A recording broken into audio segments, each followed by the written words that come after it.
Hey, this is Brandon Crawford from the San Francisco Giants, and you're listening to Torture Cast. You're listening to a podcast by and for fans of the San Francisco Giants. Let's go, Giants! With hosts Willie Dills, Chad King, Ben Lee, and Eric Nathanson. Dedicated to the greatest team in Major League Baseball, the San Francisco Giants. This is Torture Cast. Standing on time, not gonna stop. We came to play, ain't slowing down. Falling on, we're here to stay, and we're stomping on whatever's in our way. I'm feeling like a Giant tonight. Welcome, everybody, to the Torture Cast, the podcast by and for fans of the San Francisco Giants. This is episode 99.2. No, not 100 yet. We're saving that in our back pocket for the big season preview episode. But if you really want to count numbers, this is probably around episode 131 or so, including all of our bonusodes and interviews. But we can play with numbers. You know, they just said Super Bowl 50. I think I actually heard a rumor that it was actually Super Bowl 53, but they decided to go ahead and back it off a couple there, so I think they slipped one by us. But I'm your host, Chad King, for tonight, and joining me is one Eric Nathanson. Eric, how you doing tonight? I'm doing well. It's funny, the Super Bowl wasn't even named that the first 2 years, so, you know, they fudged the numbers too. Yeah, see? There you go. There should be, 48 actually, not even 53. Correct. They retroactively, so. Oh man. So I think we'll save the Hundo episode for the big fireworks and the full cuss word not safe for work episode. But I think we're going to go ahead and go with our first episode in 5 weeks, I think, or so. It's been a bit of a slow off season after the flurry of activity that we got to report on last episode. But this might be is this the first one of the year? I think it might actually be. Yeah, I think we did late December. Here. Yeah. So because about 6 weeks, 5 weeks, something like that. So okay, so Happy New Year, everyone. I guess. Sure. Yeah. 2016, we are officially in the even year era. So I think a lot of Giants fans are actually very, very excited right now because the Super Bowl is over, which always rings in the baseball season. Everybody always turns their eye to the freshly cut grass and the crack of the bat. So how excited are you, man?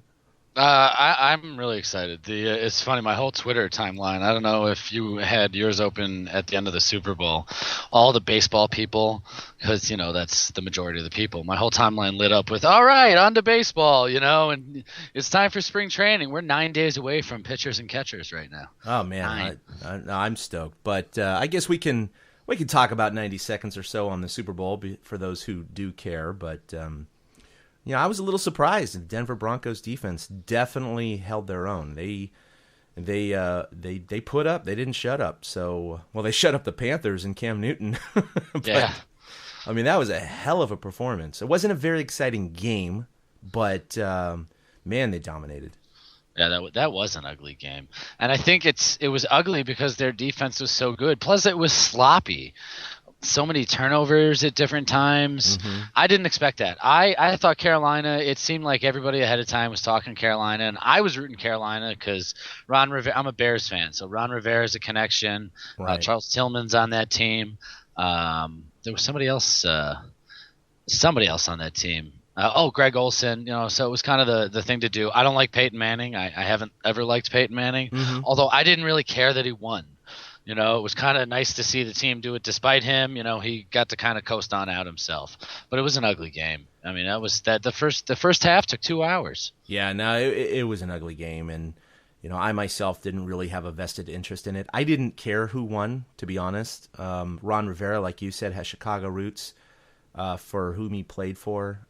He's also from Salinas, which is just south of where I live in Gilroy. So there's that local connection here. So there are a lot of local media articles about him and where he grew up and a lot of family and friends that were rooting for him. So, there was one part of me that was like, that'd be kind of cool, to see him win. But on the other hand, I'm not a Peyton Manning hater per se, but I kind of like the whole cleanliness of a Super Bowl quarterback winning and then retiring, kind of like John Elway did. So there was a little bit of like, oh, that's kind of cool in that regard. Regardless of what you think about Peyton Manning, I just thought it would be a nice exit to his career. And, of course, we don't know what his decision will be. But I totally agree with that. It really was. Like, trust me, I get Peyton Manning's career. But as a Bears fan, he burned me for his first Super Bowl title. There you go. As somebody who grew up going to Northwestern games, the year after they went to the Rose Bowl, they went to the Citrus Bowl and faced Peyton Manning in Tennessee, and he threw for 4 touchdowns and blew out the Wildcats. Yeah. So, like, I've got just a long history of him burning. I respect him. You know, I hope he does retire after this. And so it's kind of like respecting Clayton Kershaw. It's like yeah, but I don't know. I like Kershaw. I like Kershaw better already. Kershaw probably drinks something that's better than Budweiser. That was a shameless plug, man. He did that a couple of times. It was like, dude, this isn't a Disneyland commercial for Budweiser. That's you literally. That's what I tweeted. I said the new I'm going to Disney. Yeah, I swear to you. The new I'm going to Disney World is I'm going to go drink a lot of Budweiser. Yeah, that was the first thought that crossed my mind. I was like, oh, dude, you could have been so classy in that interview, and then you said that. Well, and it came after he kissed Papa John, so it was kind of like Peyton Manning rented his forehead out as a billboard for the last bit. Oh, you know, he's thinking forward as a businessman, I think.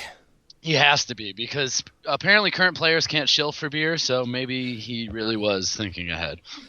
You know, it's like, dude, come on, get something with some alcohol in it, you know?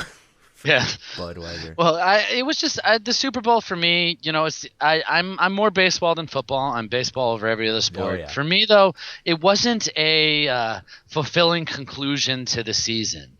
You know what I mean? It didn't leave you fulfilled like, oh, that was a great Super Bowl, or oh, what a good game, or oh, we saw a great matchup. You know, you just kind of went away feeling like, okay.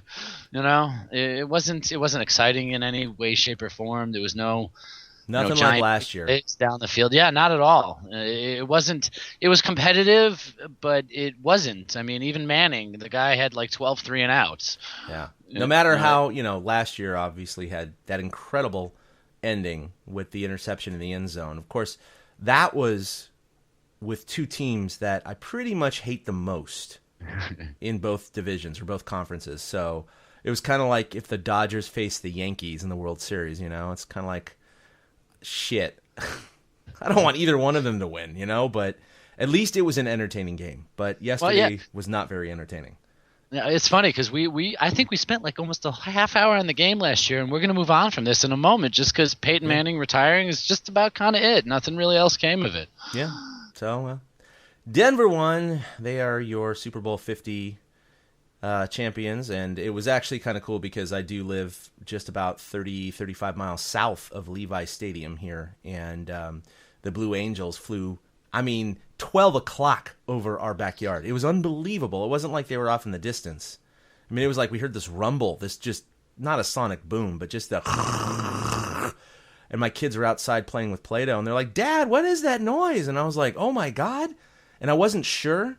I didn't put two and two together, and I ran outside, and sure enough, the freaking Blue Angels flew right over our heads. We could read the tail numbers and everything. They were so close. It was just like, oh, wow. Dude!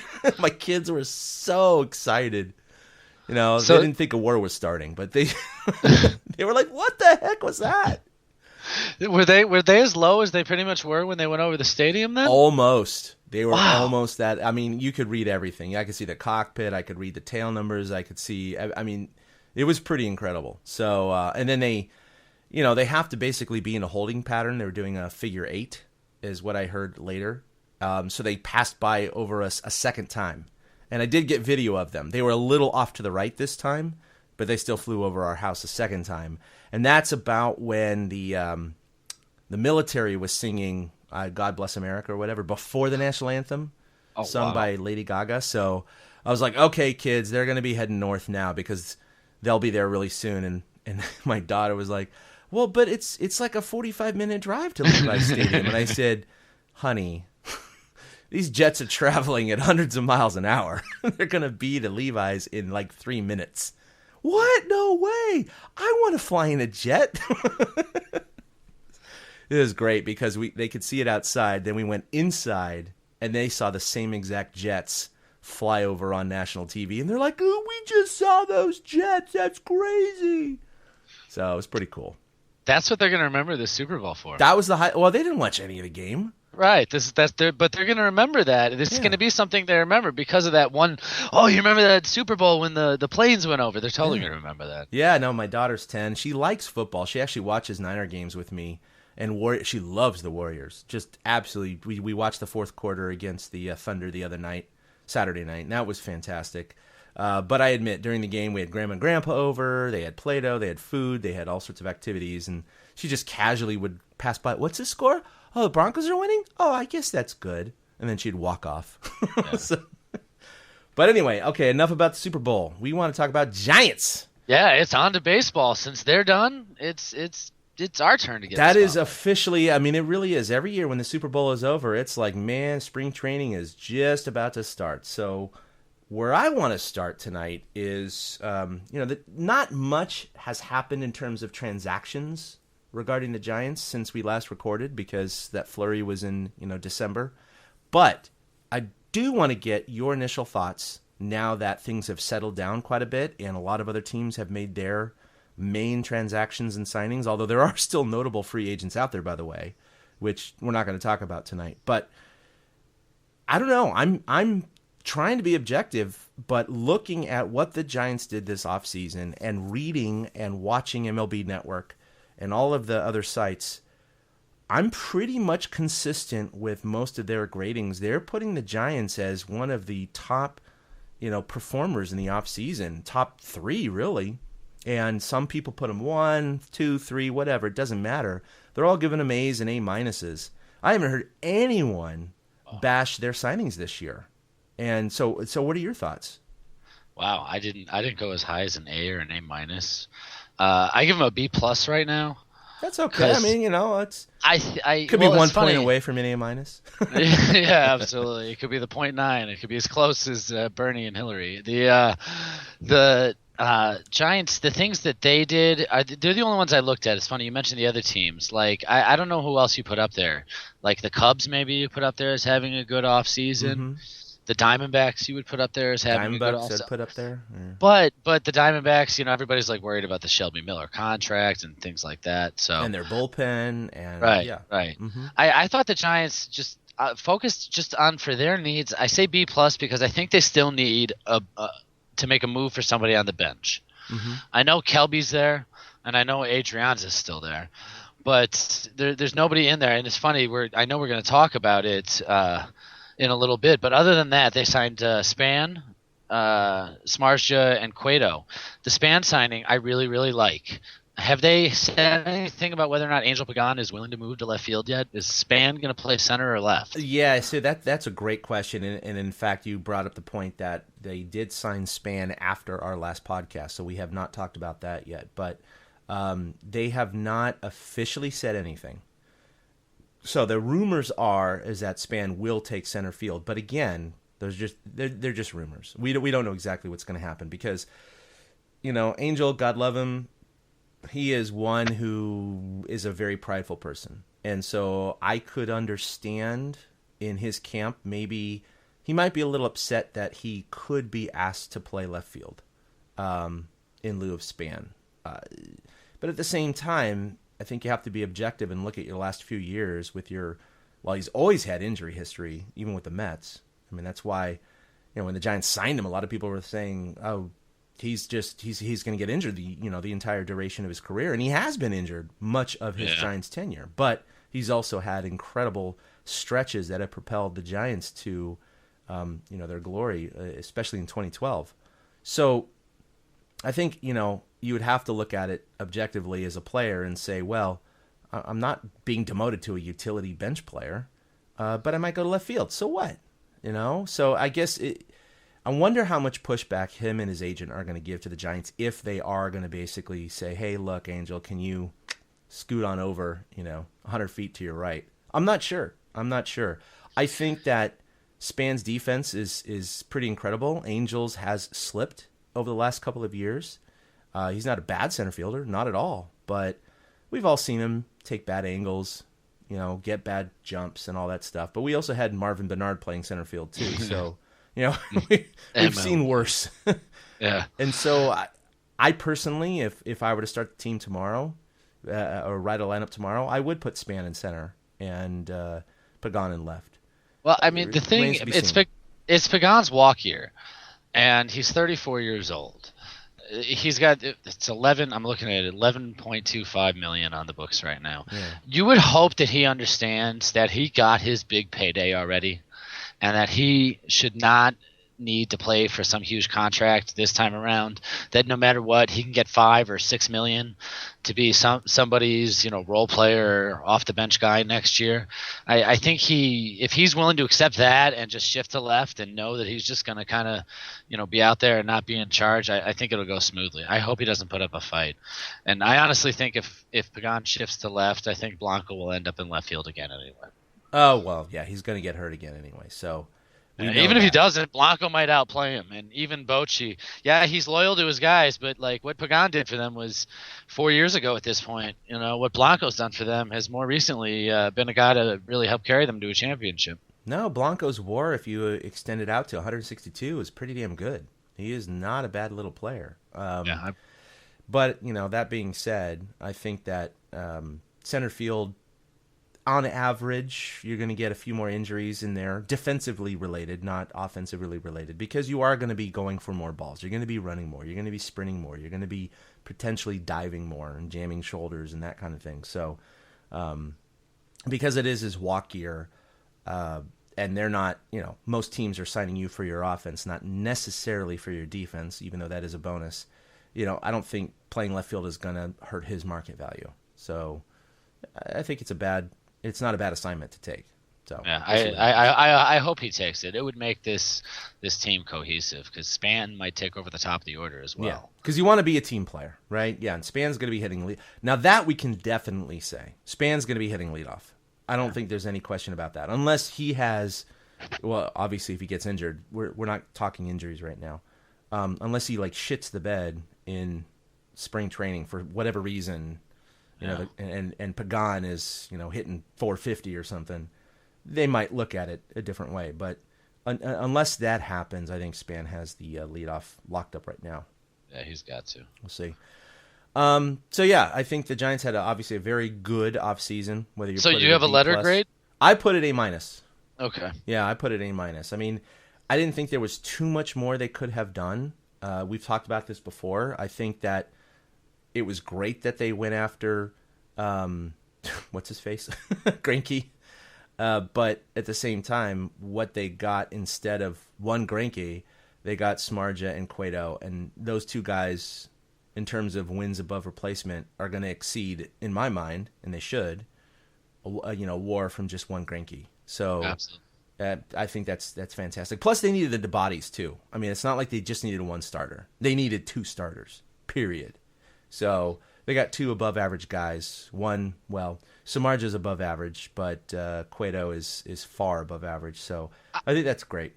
Well, it's funny. I wasn't on the one with you and Willie. I think Shark, I think he is going to be the one to surprise us all. I think Smarsh is going to be the guy to have just an unbelievable season. Not like a 2.2 ERA or some crap like that. But I think Cueto's going to live up to what we expect. I think Smarsh is the one that's going to drop his ERA by like a run and a half or something like that. I totally Or two agree full runs.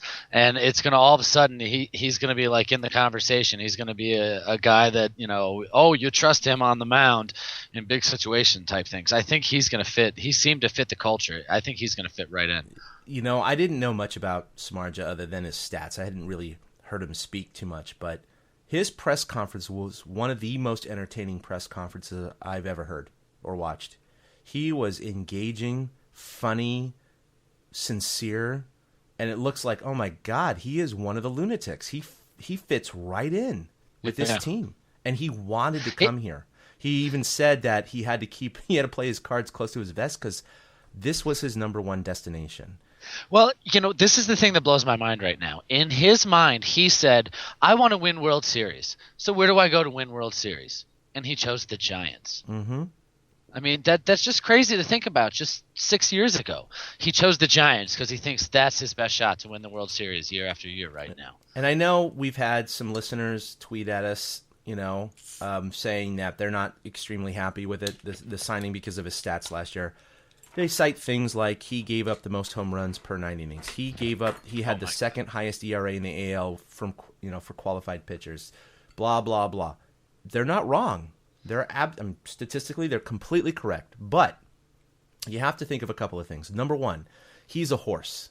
One of the GMs that was undisclosed said that after his physical, it looked like his shoulder was that of a baby. That's a direct quote. He has it's like a virgin shoulder. I mean, he has zero damage, no wear and tear. So this is why this guy can pitch 200 innings. So he's an innings eater. That's going to help the bullpen. Even if he's an off day and he's given up 4 or 5 runs, if it's one of those games where it's 6-5, well, he can still pitch and save the bullpen, right? It's kind of like Bum in that respect. Yeah, it really so is. That's a really valuable addition. Number 2, obviously he's going to a pitcher's park. We all know this. Same with Cueto, same with everyone. Number 3, he figured out his mechanical flaw that he had last year. So him and a couple other people figured it out, and his last 2 starts were fantastic at the end of last year. And he's convinced that he's figured out what he was doing. He was tipping pitches. And so he says he's corrected that. So we assume that. And, of course, number 4, Dave Righetti and company have just such a great track record of bringing pitchers in and making them so much better than they have ever been. And they're going to keep on him, not only with his mechanical flaw, but other things to improve his game. And so I'm totally with you, Eric. I really do think that, he had a 4.8-9 ERA in the American League. Well, just going to the National League, it's going to reduce to a half a run right off the top. We know this. Then you add AT&T Park. That's another 0.2 or something like that. He's probably hovering around 4 without changing anything. Yeah, he was pitching at U.S. Cellular, and let me tell you from experience, that place, the ball just absolutely flies. It'll get in a gap and just go. Yeah, and plus, the other thing they noted, the defense behind him was, I think, the second worst rated defense. That's right. In the major leagues. And the Giants have one of the top rated defenses in the major leagues. So that's going to save him some runs as well. Yeah, that's probably like half a run on the long haul itself. Yeah, so I mean, when you really, it's an additive kind of algorithm, if you will. I absolutely, totally believe this guy is going to have a sub-4 ERA. And I think that's an easy bet. Bet. He's going to be under 4. I think it's possible he's going to be in the mid-3s. I think it's very, very possible. And it wouldn't shock me if he hovers in the low 3s. But, we're going to have to wait and see. That's what we're hoping. That's what we're hoping. We don't know. I mean, another scout I heard said, oh, yeah, I think he's going to do great with the Giants, but he's going to be very inconsistent because he's the type of pitcher that he goes in streaks where he's going to have 3 or 4 fantastic starts in a row and then just lay an absolute egg, which is going to completely inflate his ERA. So his ERA may be hovering, close to 4 or high 3s, but you'd rather concentrate all of your runs into one bad start. Because overall, you're going to be better off as a team, right? Vogie was like that. Yeah, if you give up 2 runs, 1 run, 8 runs, 2 runs, 2 runs, 1 run, 7 runs, well, you're winning most of those ball games. Yeah. So, we'll see. I'm excited about it. Peavy's like that, too. Oh, Peavy's totally like that. Well, it's funny. All right, so I said they were pending a bench move, and that rolled right into the next thing that you had up here in the pre-show notes is Juan Uribe still out there. Yeah. And people have been kind of wanting to see Juan Uribe because, I mean, he's Juan Uribe. Do you think they need to sign anybody else? It's hard to say. I mean, I obviously I agree with you. I think they need another bench player. I don't know if Juan Uribe is that guy. I think part of it's nostalgia. He did hit 14 home runs last year. Yeah, that surprised me. Yeah, no, it's. I mean, look at what the Giants hit last year. Oh, not many guys hit 14. So he's definitely added pop off the bench. He has experience. He has playoff experience. All those things. But it looks like the Giants are a little wary of what he's demanding. And what's funny is that his agent is demanding kind of a 2-tiered structure. If you sign him, you got to tell me what you're going to sign him as, a starter or a reserve. If he's a reserve, he's going to earn X amount. If he's a starter, he's going to earn X amount. So Apparently, they're demanding more than $3 million a year if he's a bench player or utility player. Now, to me, I think that's fine. $3 million is pocket change to the Giants, and you have a known quantity, a player who, okay, he was loved by the Giants fans, and then he wasn't loved by the Giants fans, so because he went to the enemy, but he found no success with the enemy, and maybe he's kind of going, maybe I should go back to these guys. But Juan Uribe is not going to make or break their season. Wait, Okay? didn't he win a ring this year? Wasn't What? he a Met by the end of the season? Oh, I'm sorry. You're right. He won he did. No, I know. I was just curious because he actually beat up on the Dodgers like on 2 different occasions during last year after they traded them. Yeah, no, though. Then they traded him to the Mets, and then he won his, National League ring. But Yeah, he went to obviously- Atlanta at one point too, I think, Yep. during the year, Yep. and then he went with Dodgers Indy. to Atlanta Yeah. to the Mets. Yep. Yeah. Yeah, Like so he Travis- got his NL pennant, ring or whatever. But he Oh, obviously that's didn't what get it the World is. Yeah, Series that's ring. right. The Royals won. Hello, Nathanson. Hello, Nathan. No, I would take him. I would if I don't think he's going to get injured and he's 37, and I'd rather take some kid who's coming to spring training. Yeah. They Somebody on the got a fourth- lot yeah. of non-roster invitees. Like, Yeah, we're not even going to go into that tonight, by the way, everyone. But Christian Arroyo and the likes of those guys, and those could Kyle easily, Blanks. They could easily be, someone coming up in September and helping the Giants. I mean, we don't know. Could be the next Duffy. We don't know. So, if they sign him, great. If not, I think there's plenty of people that can fill in and do a pretty admirable job. So, Who knows, maybe hydrogen. Sorry. So the Giants have committed quite a bit of money over the next 6 seasons. This year, 2016, they're going to be number 5 in payroll. And it's so funny because they've been here for the last, 4 or 5 years. But still, as a lifelong Giants fan, it's just really weird to think of the Giants as in the top 5 of payroll. I know that's the norm now, and they can completely afford it. And they're a cash cow of a team, which is fantastic. That's what you want as a fan. But at the same time, the Royals were like 15th this year and won the World Series. So, okay, they're 5th this year. Right now, and this is committed payroll. Obviously, things change throughout the year at the end of the season. But right now with their long-term contracts, they're 4th in committed payroll for 2017, 4th again in 18, 3rd in 19, 2nd in 20, and 1st in 21. Those numbers will change. We know this. Yankees and Dodgers and those kind of guys don't have as many long-term contracts, and they will sign short-term that will exceed the Giants. But that tells me that the Giants have a lot of payroll on the books coming up, and that could hinder them in the future. So, with the likes of Posey and Kane and others. So, what do the Giants do about this? Well, I think that it's actually part of the philosophy. I think that they're kind of all in on Bochy, Posey, Bumgarner, Sabian, Evans. I think that Larry Baer, I think this comes from the top down. I think that they've all structurally realized, look at this, we've got this window here. Let's try to secure this window, and we'll go down as a legacy, which they already are. We know that. But we'll go down in the history of baseball as one of the all-time greats. And I think that that's what they're just kind of trying to shoot for. Mm-hmm. And they're trying to lock up the key pieces like the ones I just mentioned as far as Posey and Bumgarner. Crawford's one that now enters the conversation as somebody who's locked up long-term. Yeah. I mean, Crawford's signed – he's going to be making $15.2 million in 2020. Bumgarner signed through 19. Posey's at least through 20. Deal, by the way. Yeah, I know. It's why this is great. I can't believe I'm looking at these numbers. 9-9, 11-7, 12-12. Those are the next 4 years for Bum. That's what a steal. Yeah, those are his prime years too. He's 26 years old right now. It's ridiculous, but I think he understands what's going on as well. I think but it's he doesn't an care about the organization. money either. No, I don't think he does. He has enough to do what he needs to do in life. It's an organizational outlook, I think, is what it is. I mean, you said it that the Royals were 15th back in 2010. I don't remember what the Giants were. They weren't 5th. Probably Right. They're probably Yeah. middle of the pack somewhere themselves.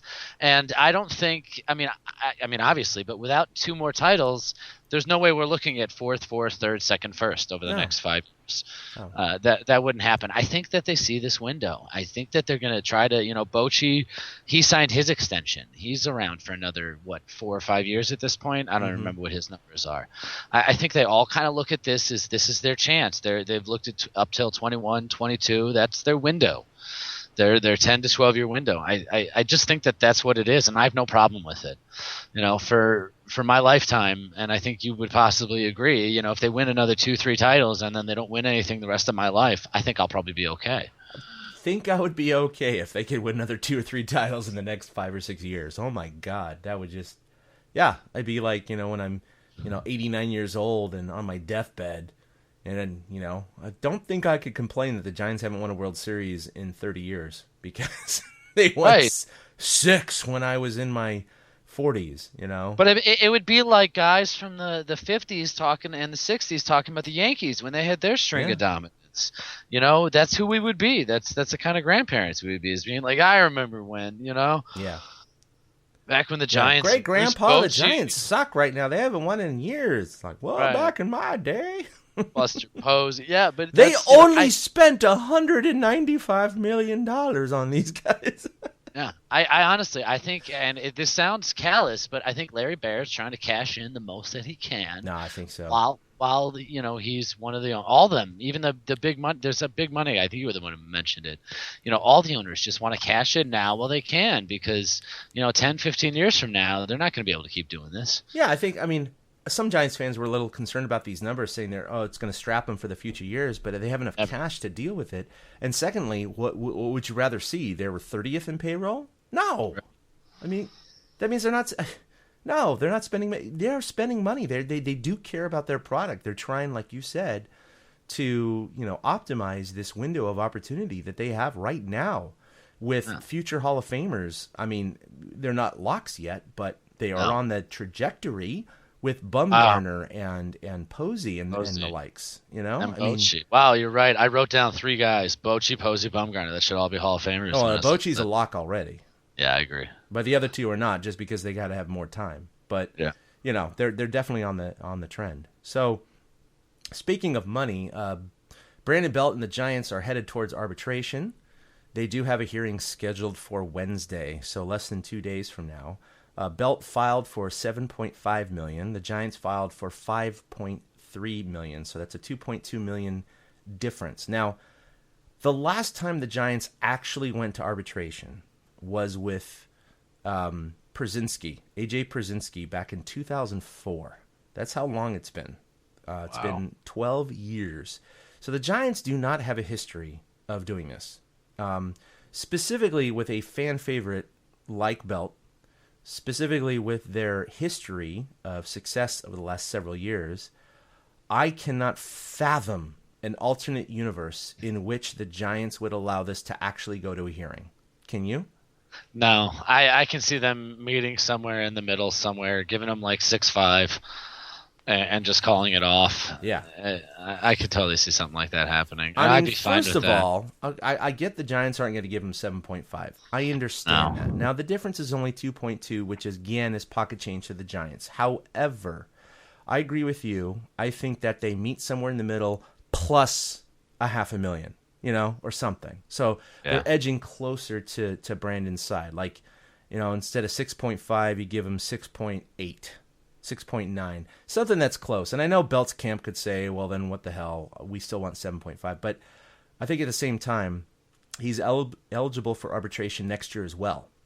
He's a free agent after the 2017 season. So the Giants have him locked up this year and next year. So if they, they dish out an extra $1 million plus for him this year, that's fine. That's fine. Why not? So they did do this with Belt, I think 2 years ago, with arbitration, where they settled it up. It was down to the last hour before the hearing, and they got it done though. So I think the same thing's going to happen. I don't think they may not settle this tomorrow, but I think they're going to do it right before the hearing. So, don't fear Giants fans. He's obviously going to be a Giant this year. It's Yeah, just a he's not matter going of- anywhere. Yeah, he's not obviously yet. not going anywhere. Because the arbitrator, if for those of you not familiar with it, if it does go to an arbitration hearing, there's a third party, the arbitrator, who will be there, and then that person will decide if Brandon Belt is worth either of those salaries. He or she does not split the difference. They do not create a number. It is a choice. So it's binary. And so the only problem that arises from arbitration decisions is hurt feelings. And that's what the Giants, I think, want to try and avoid. So I think they need to try and throw as much money as they can to Brandon Belt that's still under $7.5 million and feel like both sides won. Yeah, he's the starting first baseman for a while. He's not going anywhere. Yeah. I don't think anybody will hurt anybody's feelings. I don't think so. I mean, if it went to arbitration, it could be, but at the same time, I think most people understand that Brandon Belt is a very salt of the earth kind of guy. He's from Texas. He's funny as hell. He's very sincere in his interviews. We've talked to him multiple times for very long occasions. He loves just talking shop. He is one of my favorite interviews, to be honest, because he's totally engaged. And to me, that tells me that he's, the money is important, but he also has a representative, right? So it's not him telling the Giants, I need 7.5. He's like, hey, right. Mr. Agent, man, do what you can.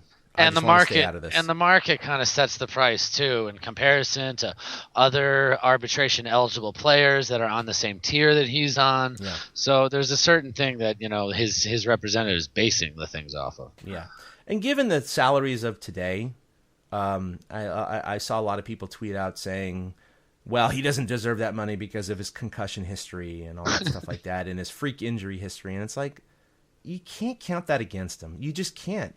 Freak injuries happen that are not his fault. Concussions happen that were not his fault. The only time I can remember him hurting something in the act of playing baseball that was like something that basically was his doing was he once strained just once. He strained his hip or his something as he was running out in Arizona on a pop-up behind the bag.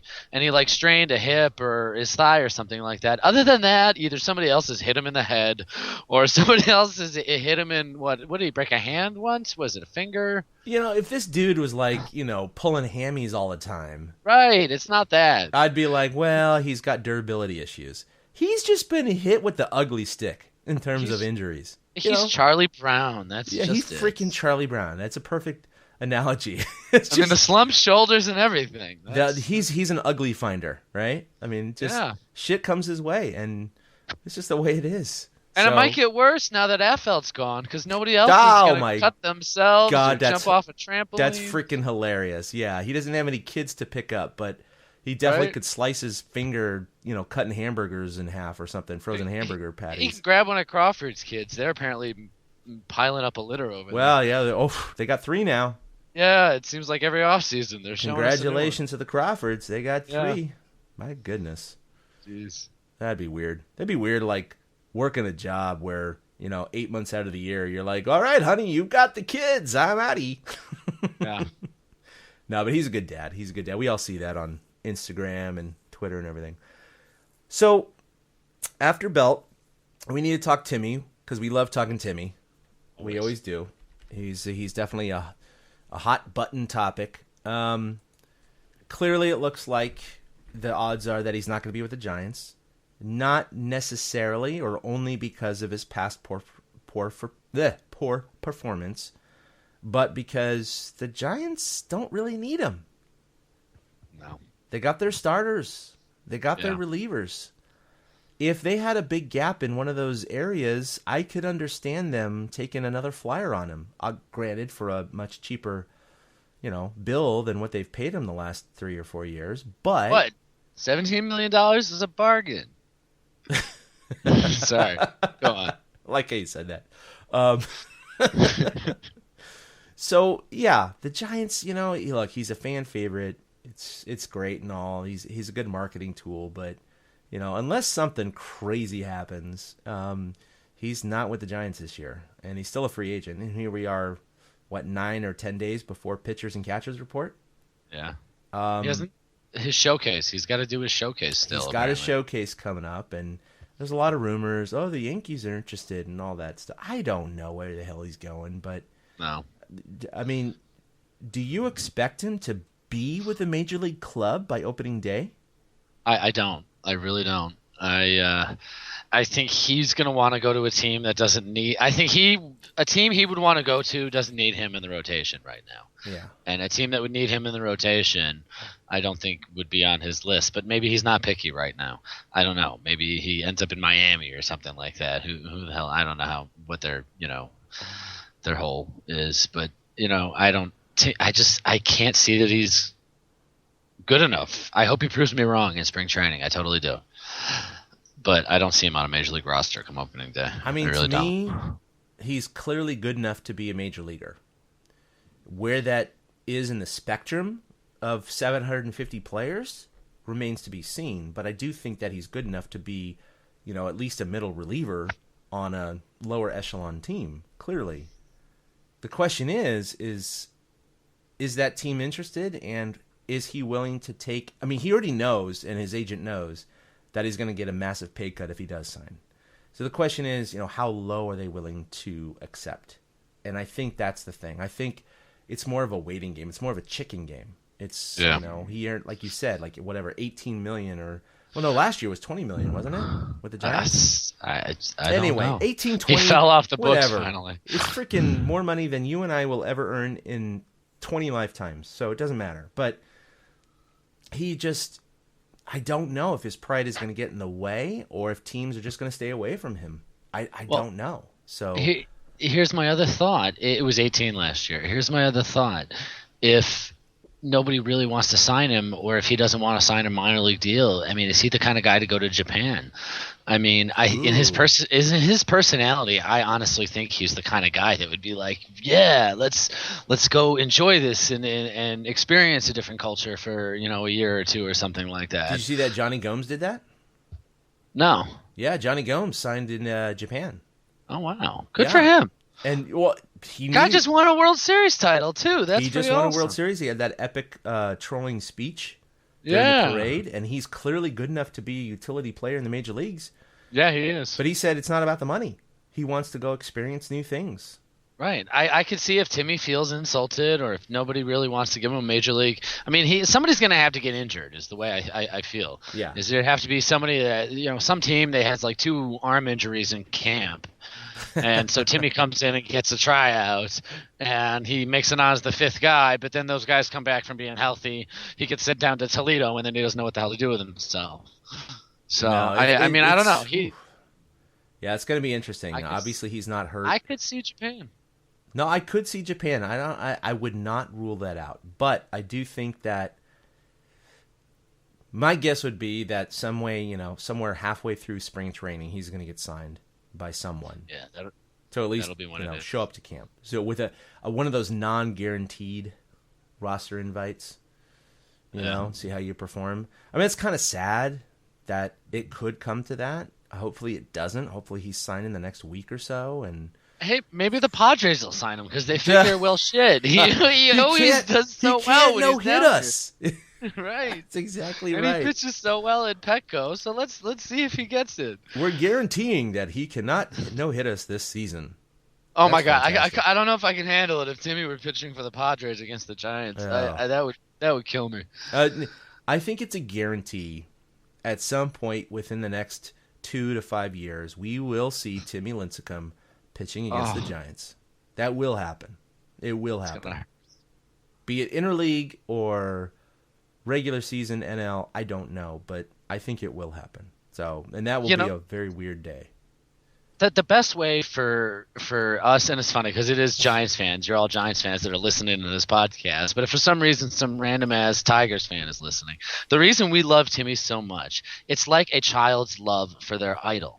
Even as adults, we all kind of have that awe for him because of how he came around and just as a whirlwind turned things. And it's just that special place where he's kind of untouchable. He can do no wrong even when he does wrong. It's kind of like we always kind of look at him in awe, like, oh my God, look what he did with that body. 2008, 2009, 2010, he was unstoppable. Yep. He really was. He nobody could hit him. His ball moved like nobody else's, and grown adults were just like, oh my God, Timmy. I mean, we still call him Timmy, for God's sake. Yeah, but when his velocity was down to 85, 86 last year, you kind of go, all right, well, Ryan Vogelsong pitches faster than you, so that's a problem. Okay. And Vogelsong is not with the Giants anymore, unfortunately. Yeah, he did poor Pirates. Re-sign with the Pirates again. So good for Vogie. We love him too. And back to his home state. So the Giants announced their promotional schedule this year, and there's a huge long list of all the things they're going to be giving away to the fans. But one of the most intriguing giveaways is a Mad Bum bobblehead. Now, you might ask, well, that doesn't sound so intriguing. Why is that so fun? Well, Mad Bum is not pitching or holding a World Series trophy or blowing snot rockets in this bobblehead. No, he has a batting helmet and he is completing a swing. Yes, the Giants are giving away a bobblehead with one of their pitchers hitting. And I think that is the most perfect bobblehead that has ever been made. They want to capture the essence of Bumgarner hitting before Major League Baseball takes it away from him. Nah. It's funny is that all that DH hoo-ha happened in between this and last podcast. And yeah, it did. It really boiled over for, about 2 days or so when Manfred was basically saying, oh, yeah, this is coming potentially in 2017. And people were losing their shit. They did. And what? Yeah. But then, of course, after the internet storm that did follow, he recanted and he was like, yeah, no, never mind. That's probably not going to happen anytime soon. I love Bum. I love the bobblehead. I think it's great because, it's his Paul Bunyan-esque-ness that comes out with him swinging the bat. I think I just made up a new word. One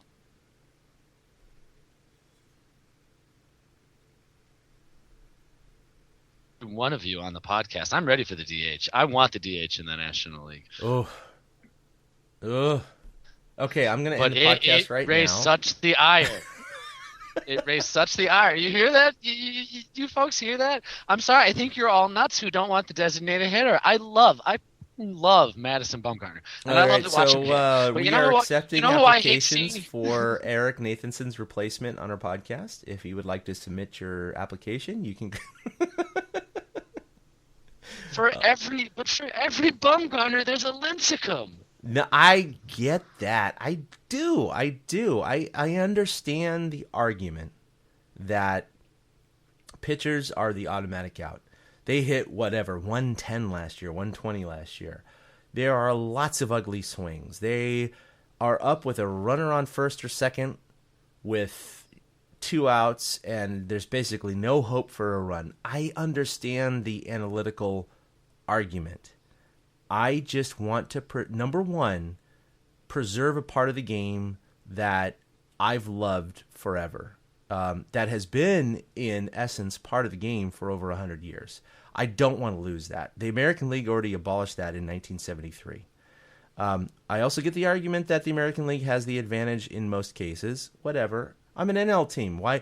That means I should want it. No, I don't. I still want to keep the pitchers hitting. I also believe in 9 players, 9 gloves, 9 bats. I don't like the exclusivity of a big fat guy that can be 41 years old hitting DH. I don't like that at all. I also don't think that the DH, although statistically, yes, of course, it does provide more offense. I don't necessarily want more offense. I love watching pitchers duel, and if that includes, pitching against a weak hitting pitcher with a runner on third and 2 outs, so be it. Both teams have the same advantage, or I should say situation, except, of course, if Bumgarner's hitting. But then you also rid the league of those spectacular moments, which, yes, I know it's slanted towards Giants fans of guys like Bumgarner, hitting these 5 home runs a year. I mean, he was on track for 25 home runs if he was a full-time hitter. Hey, at that all the pace. Giants starters hit home runs last year. Every single one. Yeah. I know. They all banged one out last year. I get that. That was a nice speech. That was almost like Kevin Costner and Bull Durham. Now, look, I'm not going to say I don't understand the objective argument from DH supporters. I get it, but despite all the objectivity, it's also kind of like losing, your childhood toy, something that you want to keep with you. It's just something that comforts me. I get that. I do. Pitchers hitting. I love it. It is something that connects me to the past. It's something that is an irrevocable change. If they do change that, not technically speaking, but it's never coming back. It's not. And the fact that half of the major leagues has it and half of it doesn't, I think that's really unique in American sports. What other major American sport has 2 conferences or whatever divisions that has slightly different rules? Not in the NBA, not in the NHL, not in the NFL. It's just Major League Baseball. And I think that adds to the uniqueness of the sport. You already have NFL, NHL, and basketball, and even soccer. Are all of their fields identical? Courts identical? They're all identical in terms of their dimensions and everything else. Yeah. Baseball is the only sport in which the home park can dictate what the shape is, how long the fences are, how tall the fences are. I All of get those that, things. but nobody's coming to take away, our majestic nook infested, I don't know, ballparks. You know what I just No, said you're nooks right, I don't you're want right. to say nooks and crannies. I just think that nobody's coming for your guns, man. no, the But, uniqueness of the parks and the oddity of I love that. the separation of the DH and the not DH, I freaking love. And I know I think it puts us the at a day that disadvantage. Madison Bumgarner tries to leg out an infield hit and blows his Achilles heel and is out for the rest of the season, it still won't change my opinion. It just won't.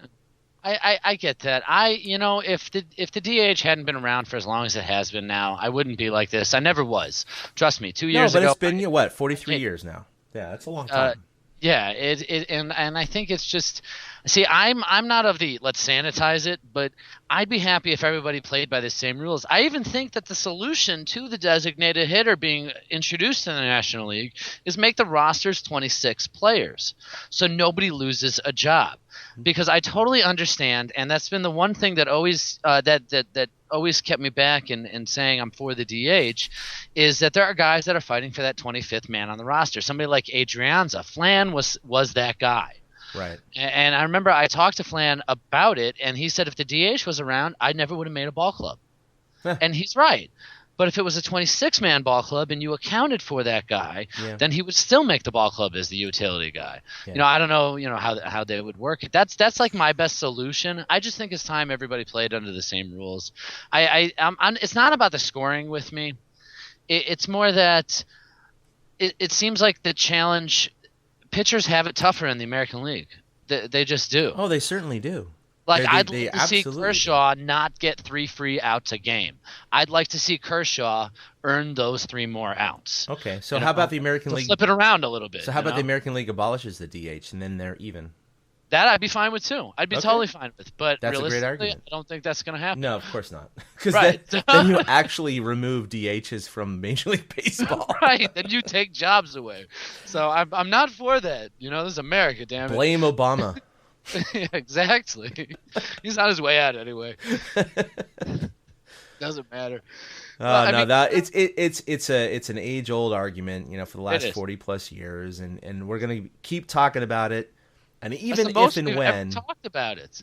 And even if and when the NL, adopts the DH, I am not going to quit baseball. I see a lot of fans going, "That's it, I'm never watching baseball again." It's like, bullshit. No, you will. You just don't like it as much. Okay? You're getting your second favorite ice cream. You'll still eat it. Yeah, you know? but then 15, 20, 25 years later, you won't even notice. Like Yeah, the that's 2-point true. conversion, two-point conversion was introduced in the mid-90s. Yeah. You know, do you think kids today know that? They probably figure that they could have had a 2-point conversion in Super Bowl Yeah. III. They don't. Basketball fans said the same thing about the 3-point shot. 3-point line. Right? Yeah. I mean, it just, look, we get it, you know, all sports evolve. It's just that baseball has been probably the least to evolve, and that some people say that's a good thing, some people say that's a bad thing. But in this case, I think it's a good thing just because it has the uniqueness of being the game of all the major sports, of being closest to what it was 50, 70, 90 years ago, you know? Fair. You cannot say that about the other sports. And does that mean anything? No. To a lot of people, it doesn't, because they say, well, change is good and all that stuff. I understand that. But I'm just, you know, you throw out those old terms about baseball purists, quote unquote. And I'm definitely not all the way to the left in terms of purists, but I'm definitely in that camp. So, you know, I definitely like to see it stay at least for a little while longer. But all right, so it came out in December, and we might have briefly talked about this last episode. I can't remember, but Yeah, I can't remember. Bovada.com released their initial World Series odds, and they're one of the leading sports betting websites in the world, and they put the Cubs and Giants as the top teams at 6-1 odds. And so, you know, as a Giants fan, you're like, oh, good, look at that. Even some sports people thought that the Giants have a good chance of winning the World Series, and probably has nothing to do with the even year thing because they're looking at it objectively, of course, with their signings and everything else.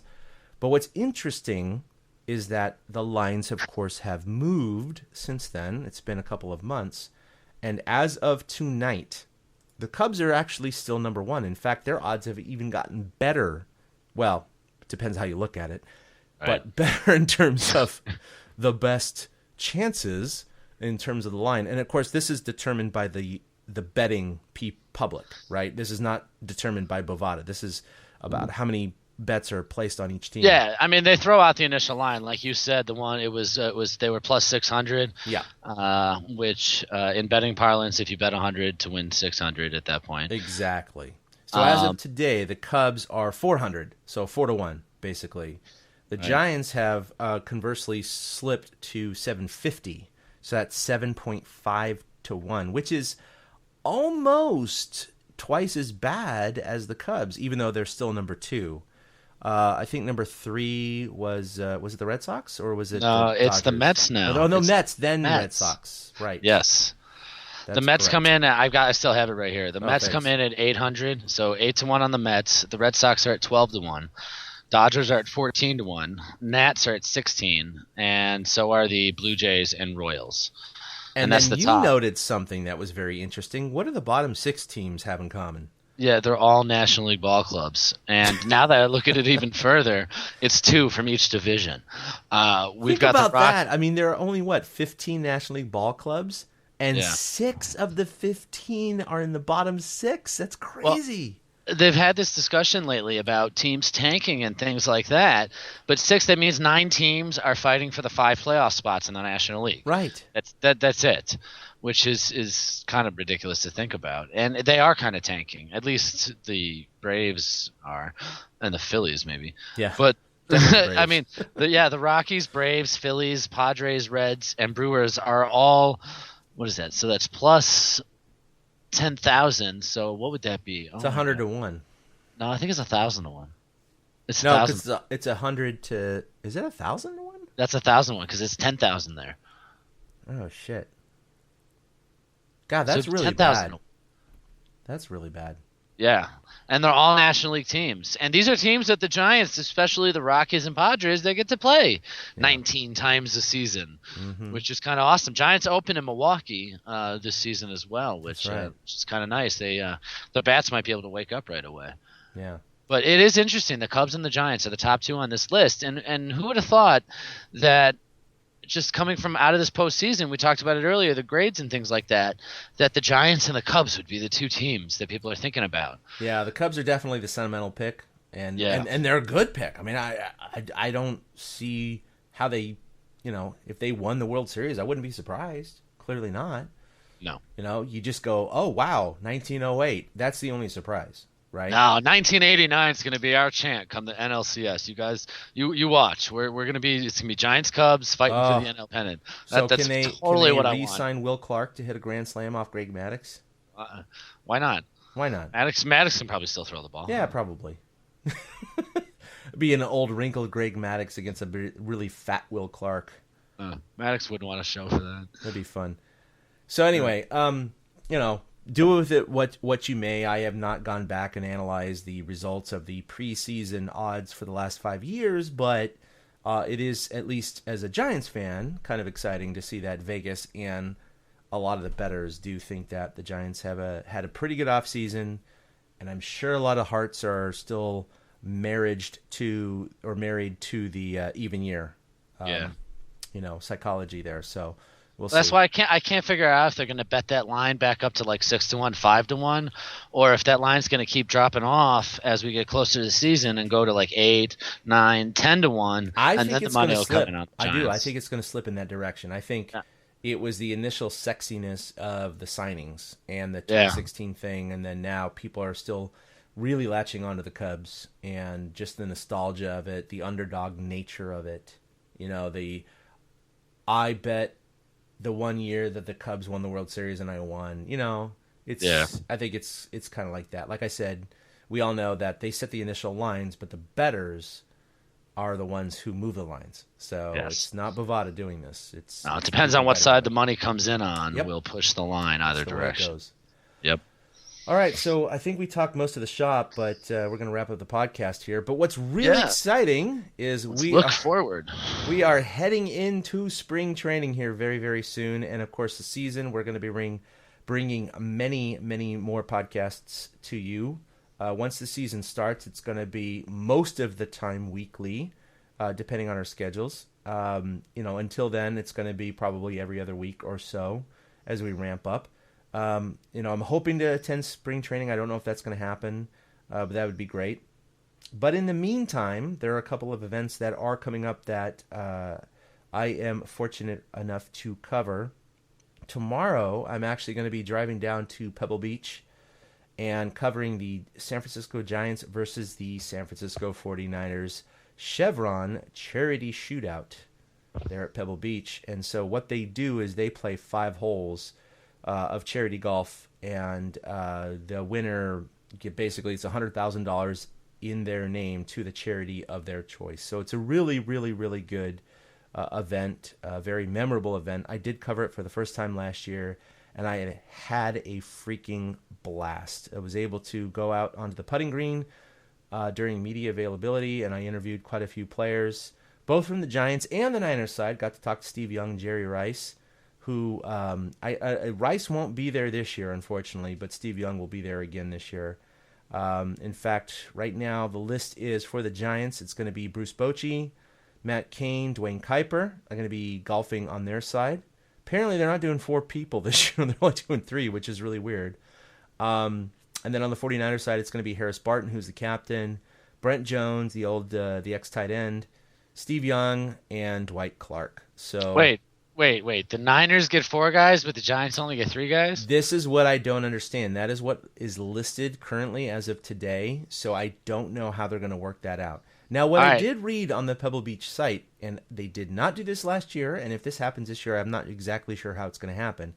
They said that the players will have the choice of hitting the golf ball towards their target or using an air cannon to project their golf ball towards their target. And that is news to me, ladies and gentlemen. I have no idea if this is a joke, if they're trolling everyone, or if this is just on one hole, or if this is literally going to happen, where they're going to have an air cannon in which Bruce Bochy can fire his golf ball towards the hole. I have no idea, so I will be there tomorrow. I will be there. You got to bring your clubs because they need a 4th. That would be freaking awesome. All right, so Boch, Kipe, if you guys listen to this between now and getting to Pebble Beach tomorrow, grab Chad. He's going to have his clubs with him. Let him shoot the golf ball cannon. I'll just throw it for them. Probably hit it better than Boch. But no, it's going to be so much fun tomorrow. It's going to be unbelievable weather. The weather, for the Super Bowl, of course, was incredible. Today, it hit mid-70s here in Gilroy. It's going to be 70 degrees at Pebble Beach tomorrow and sunny. It's going to be beautiful, sunny. I'm bringing the telephoto lens, which I brought last year. I'm going to have incredible photos and videos of everything that's happening. I'm going to try and grab as many interviews as I can on audio. So look for that. So I'm really, really excited. Matt Cain, I actually emailed him last month, and he said he was attending and he was real excited and all that stuff. So hopefully I get to talk to him again this year. And then on Friday, Willie was fantastic when you. That was one of the best bits I've ever heard on the Torture Cast, folks. If you didn't listen to the last episode, previous episode to this one, you should listen to it. Chad and Willie did it, and when Chad reads the email to Willie, Willie goes like apoplectic. It is absolutely hilarious. It's one of my favorite bits that Willie I've ever heard him go nuts on. It was so funny. He was just like a kid, a genuine kid gushing. It was so funny. Yeah, it was pretty cool. Cool. And what's even more exciting is this Friday for the fourth time, because we've done it 3 times. Fourth time, we will be covering Media Day at AT&T Park. It's the day before Fan Fest, in which we have about 2 hours to visit the club level, in which they parade out all of the Giants players into 30-minute increments in different cocktail table arrangements, and the larger, more prominent players like the Posies and Bumgarners are in suites of their own, and we get to basically just go interview them one-on-one. And what's really exciting this year is, unfortunately for us, Willie did move to Austin, Texas, so he cannot attend. Ben is going to be at an Apple conference. He cannot attend. And, of course, Eric, you're in Florida. Where it's colder. It's colder where I am. Isn't that weird? Yeah. No, this is a very strange weather pattern we're in right now. So Eric can't attend. So I reached out to a super fan of the Giants, the internet celebrity of her own, Veronica Belmont, with her 1.7 million. I still can't get over that, by the way. 1.7 That's a lot of people. Twitter it's followers. Like a city. It's ridiculous. It's so stupid. I mean, anyway. That's more people than are in like Omaha. Yeah, she has stories about how she got all those Twitter followers in the beginning, but still. It's unbelievable. So anyway, she, of course, is a lot of you might know who she is, but she's a Giant super fan. She's been on the show a couple of times. She's covered a game in the press box with us a couple of years ago. We invited her. She will be there with us, and she has very, very superior interview skills to me. However, she may melt in fandom when she talks to Hunter Pence. So we'll see. I hope she has a great time. I know she's gonna really enjoy that. No, so both of us will be there, and she's gonna bring a recorder. I'm bringing a recorder, so we're gonna hit up as many people as we can. What I really hope was gonna happen, I don't think it will, is when we hooked this all up, we scheduled it. She said, "Oh my gosh, I'm so excited to be at Media Day for TortureCast." Blah blah blah blah. Hunter Pence himself responded to her. He follows Veronica. Oh, wow. And basically said, "Oh, my gosh, you've got to come over and play video games against Lexi." Of course, Lexi is Hunter's fiancée now. And they just bought a $4 million apartment in downtown San Francisco. And I immediately had visions of Veronica and Lexi playing video games in Hunter's apartment. And that pretty much gave me a lot of amazing fantasies. So I could see that. I totally could see if he's at Media Day. I can see like an oh my god type moment. And yeah. Are you doing video or are you just doing audio? So yeah, I'm planning the last 3 years. If you check out our YouTube channel, I've definitely videotaped every single interview we've ever had. I'm going to try and do the same thing. So you gotta start like. I admit it's a little awkward. It's very easy to set an audio recorder down and just record the interview, but there's so much added value in the video, especially, like I think our Buster Posey interview crossed like 20,000 views or something like that. Yeah. From 3 years ago. So yeah, it's things like that I like to do. So I'm going to try to do video again this year. You got to put the camera on Veronica if Hunter's there right before you enter where Hunter is, so you can get the immediate, hey, get the whole, where they both act like little kids, like Hunter acts like all I'm the time, going to try especially as much with as I Lexi. can. Yeah. So, Veronica, I said, hey, do you want to split up so we can hit more players?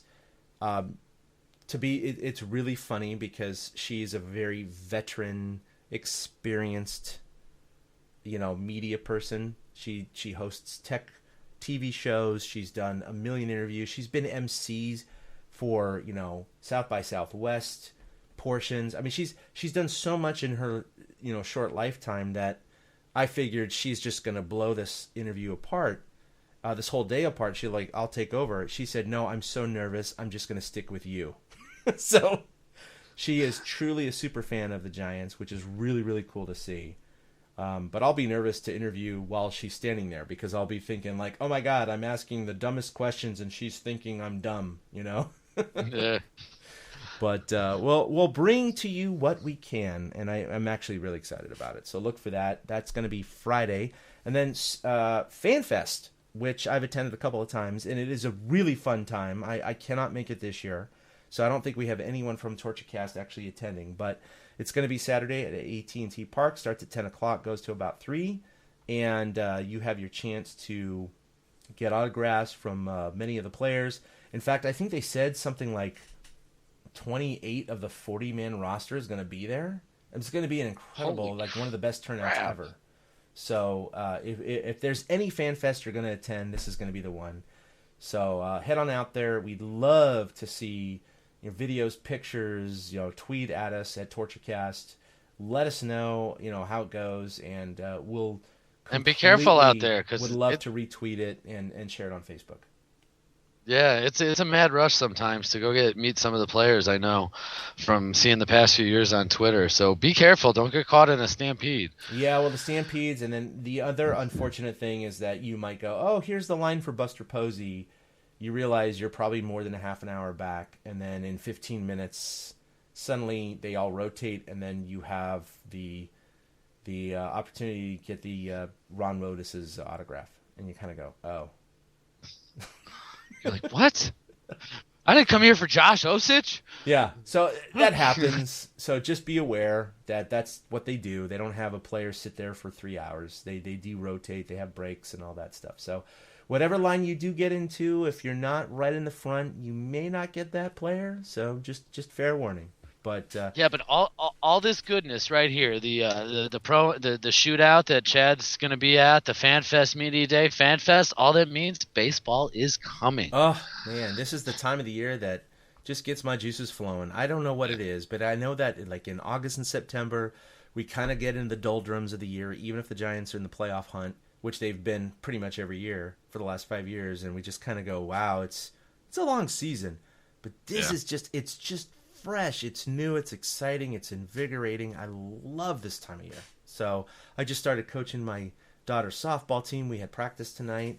I had so much fun going out there, just throwing the ball around, seeing the girls, doing relay races and trying to throw the ball in the bucket at home plate from second base, and just all these just fun things I haven't done in 6 months. So super excited for baseball right now. I know you are too, Eric. Wow, you're a regular Tom Omansky, huh? Sorry, man. I just love this time of year. It's fantastic. No, that's awesome with the bucket drill. I totally know what you're talking about. I know. Yeah, I know what you mean. Yeah. Oh my God, it's nice they'll be back in the spotlight. Basketball's fun. The Dubs are fun. It's going to be nice when they win 71 games this year. I love the Dubs, but man, it just doesn't match even spring training baseball for me. I know that's sad. No. I know some people are going to go boo, but no, I love the Warriors, but it's a seasonal thing. I think it's a seasonal thing. Yeah, exactly. It's starting to get in the doldrums of the basketball season, right? So. All right, well, I think that's going to do it for episode 99.2 of the TorchCast. If you want to, you can like us on Facebook. We also have a YouTube channel where we have the 3 previous years of interviews. Hopefully we have video interviews coming up from this Friday. And I'm actually going to post videos of the golf tournament tomorrow. I don't know if the interviews are going to be video tomorrow. Last year I did audio. It's a little intrusive to just stick a camera in these guys' face, but we'll see what I can do, even if with my iPhone. You can follow us on Twitter at TortureCast collectively. Individually, you can follow myself at ChadK21, the absent Ben Lee at Fried Duck, and Willie Dills at Willie Dills, and of course Eric at 2 Out Hits, and that's with the number 2. Puppy Eric, monkey do you have baby. any? What was that? Oh no, you did not. Puppy monkey baby. Puppy monkey baby. All right. Besides that abomination of a Super Bowl commercial, do you have anything else to promote? No, not at all. I'm just let's play some baseball. 9 days. Let's play some 9 days. baseball, baby. Yeah, I'm ready. Like football ended. I forgot about it already. I know. You know? Wait. Who won the World Football Series? What was that? It was a team that like barely won games all year, so didn't Yeah. resonate with. They had some rookie play 7 games and they still made it. Whatever. That's why Puppy Monkey Baby. Puppy Stuck out Monkey to me, Baby. so. All right. So for Puppy Monkey Baby, Eric. Oh my gosh, Ben, Willie. I'm Chad King, signing off on episode 99.2. Hopefully episode 99.3, probably not 100, is coming up next time. So look for all of the very, very scintillating nuggets of interviews and video and photos coming down this week. It's going to be a huge deluge of Giants and 49ers photos and videos and content and everything like that. So share amongst your friends, spread the word. We want to get as many Giants fans on board as we can because this train is moving at about 55 miles an hour and just ramping up for the season. So I hope you all have a great weekend and week, and we'll see you next time. Boom. A big thank you to everybody for listening to the Torture Cast, the podcast by and for fans of the San Francisco Giants. Follow us on Twitter at TortureCast. You can also like us on Facebook or check out our blog at torturecast.com. I also want to say thank you to Ashcon and Bailey for letting us use their song Feeling Like a Giant for our intro. For Ben Lee and Chad King, my name is Willie Dills saying, we'll see you next time.